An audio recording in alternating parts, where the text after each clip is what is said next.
Evidently, they flew him back from Europe, and he just couldn't stand the thought of being in an airplane. He's still living, and he's in Butte, Illinois, with his wife Alice. And they have a daughter named Linda. So Wayne is the only male heir that remains that I know of. Well, he is the only one, unless there were some illegitimate boys out there somewhere. But they had one child, Linda. Linda is still living. She lives in Peru, Illinois. All she could produce is girls, so there isn't any other comps. Then his Uncle Chris lived on a farm down in Butte. And during the Depression, I think he lost everything, including his farm, and he couldn't take it, so he hung himself. My mother would never want to talk about it. Then there was Uncle Newt.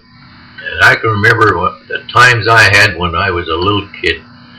We would go down. Uncle Newt had a farm down there just outside of Churchtown, or Allen, Pennsylvania, down close to Dillsburg and Carlisle.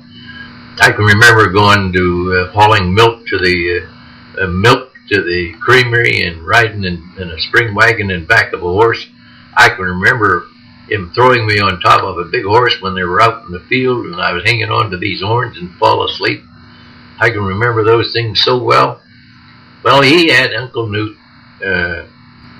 He later got off the farm and went to work in a carpet factory in Carlisle, Pennsylvania. He had 2 children. He had a son by the name of Paul, and Paul died when he was about 12 years old.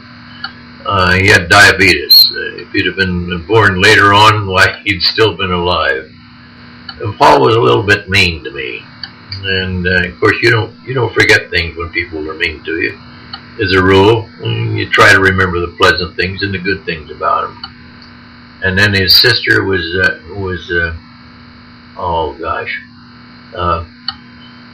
I'm trying to think of what her name was. I know her name as well as can be. Well, anyway, it was his sister and cousin Mary. I don't know how many children Mary had, but she was married to a fellow by the name of Lloyd Ink, and he was a CPA for the Hershey ice cream plant in Harrisburg, Pennsylvania. Great big guy, as smart as a whip, made big money, but he had trouble with the bottle. I think he was an alcoholic. And that goes down through until you come to my mother, who was Sarah Ellen. And out of Sarah Ellen was in other words, my oldest sister was Dorothy.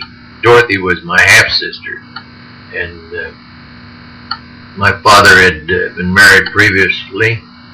And I think Dorothy she died when she was 35 years old from tuberculosis. She died in a sanitarium out in Rockford, Illinois.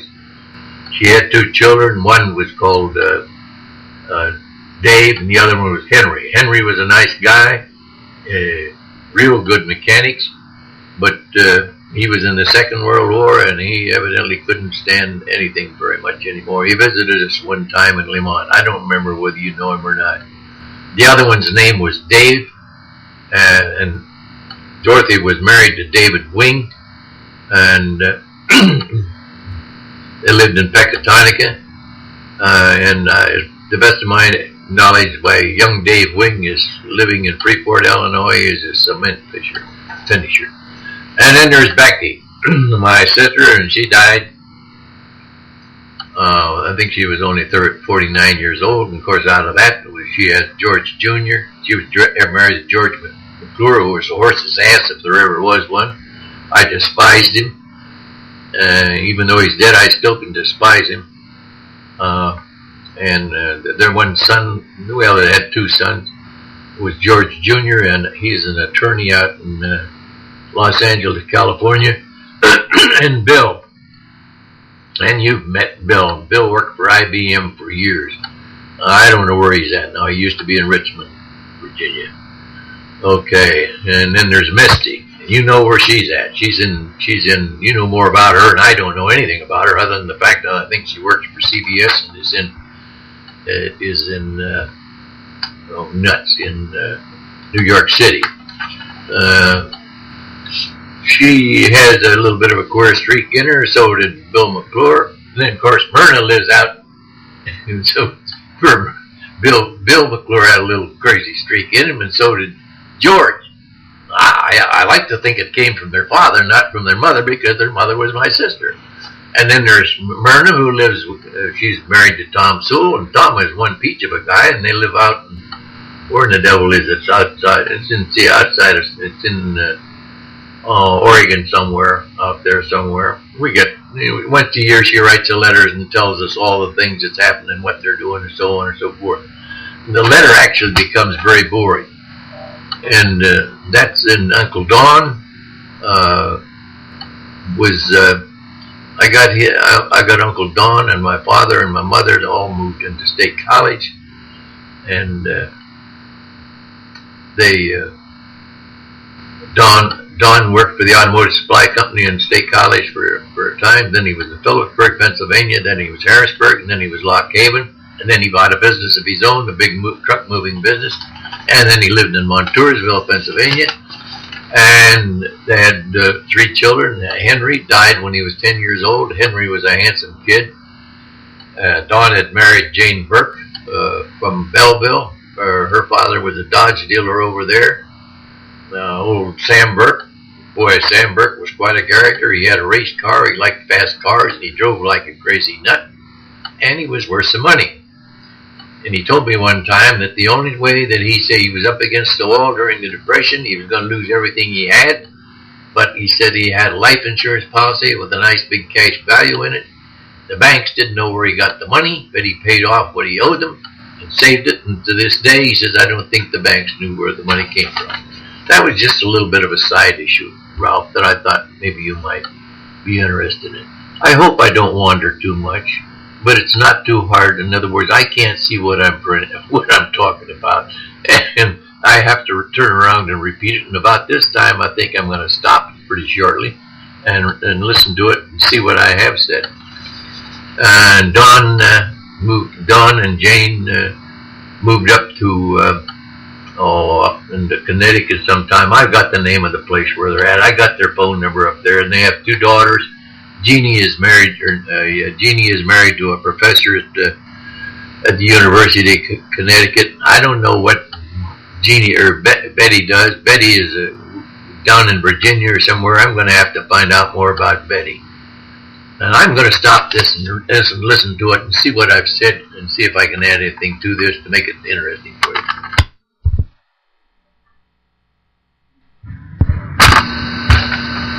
Ralph, I'm going to talk a little bit about my dad. I'm sure you're interested in that. I've told you time and time again I don't know anything about it. Not any more than what you know. All I know is it was Henry J. McChesney. He was born in 1873 in Allport, Pennsylvania. And his father's name was supposed to have been Henry Johnston. Coal miner was killed in a mine accident over in Coalport, Pennsylvania. But as far as I'm concerned, I think if you do a little bit of research on the name Bowman over around Allport or in Clearfield County, I think you'll find, you might find some more stuff than what you already know. I know that he had some relatives over there. His mother's name was Elizabeth Johnston, Johnston. That was her maiden name. And I think she was married 5 times, supposed to have been married 5 times. We had some relatives that used to visit us in Juniata years ago when I was a kid. By the name of Johnston, and they used to have prayer meetings that I abhorred and hated because I had to sit there as a little child and listen to these people talk about religion. I didn't know anything about it, wasn't interested in it. I wanted to go outside and play, and that's normal. What they were forcing me to do is not what I wanted to do. If I had it to do over again, I should have got out and walked out. Of course, I'd have got my butt paddled too in those days. But he had a cousin over there in Allport, and I know you met him. You went over there with your mother and I and the rest of the kids.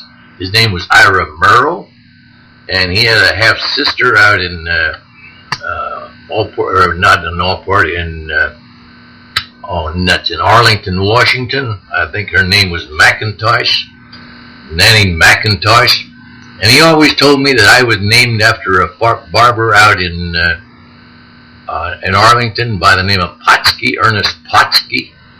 I don't know. All I know is that he used to talk about being in the Marines. And, of course, Bill McClure always said when he seen that picture or that you have, I think you have it, of him standing there with a saber alongside him in a uniform. He said that wasn't a true Marine uniform. Of course, I think Bill McClure is full of shit about a lot of things. At least I'd have probably told him that. He's a little bit like his father. Anyways, old Eugene Lederer in State College was a justice of the peace, and he was always interested in veteran affairs. And my dad was talking about this one time, and he said, well, I'll try to get you a pension. And he went on, and my dad just shut him up. He said, I don't want to do anything about it, nothing at all. So that aroused a little bit of a suspicion of mine that perhaps that if Eugene Lederer would have done a little bit of research, it had proved my dad was not only not an ex-Marine, but he was probably somewhat of a prevaricator or liar. I hate to think of my dad doing that, but evidently he did. I still love him. I wished I could have quizzed him more.